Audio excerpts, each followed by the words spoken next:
I'm with Paul Hervey-Brookes at Chelsea Flower Show. Now, tell us about your garden. What's its name? What are you trying to put across to people today? So it's the Brewing Dolphin Garden, and basically it's the idea that it's a former industrial site, but the site has been, the built form is still here. It's not been removed, as often happens, and there's no topsoil, so this is really poor soil. A lot of people who are in like new houses know exactly this sensation. Exactly. And what I'm trying to say is nature actually has the answers. There is a toolkit which you can put in without buying in topsoil, which is actually a short-term solution. So this is a garden about pioneer species, plants that create new topsoil over like a 10-15 year period, and also plants that capture and absorb pollutants, and also a garden that kind of says you need to let nature take over a little bit, and you can garden and edit and like refine, but really it's about letting it colonize the space itself and kind of make its own ecosystem.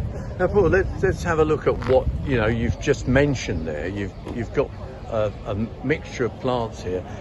You've covered it with just an aggregate, but are we allowing then that the plants would have minimal topsoil, is what we're saying? Yeah, so there would be no topsoil. This is really a kind of site that's been abused through heavy industry, and the soil is what soil there is polluted.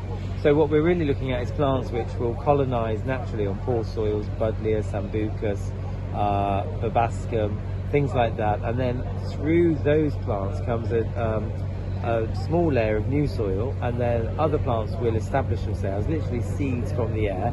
And once you've got plants on these sites, they actually capture the soil particles that are in the air, and then you begin to build this new ecosystem. It's just about letting it do its own thing and just editing out here and there, or adding plants which are really hard working, like some of the species roses, things like Anthriscus. They really cope well with it. Oregano, for example, is another one that really copes well.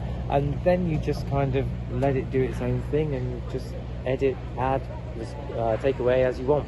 You've got Crataegus. Yeah, is it here? Yes, yeah. Another really good pioneer species. We've got Crataegus because it really is adapted to this kind of soil, and we've also got birch because birch is one of the best trees for absorbing CO2 out of the atmosphere.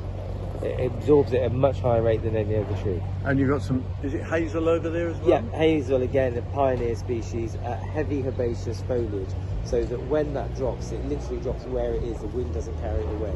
And that gives you another way of creating the new kind of rich topsoil that makes other plants possible.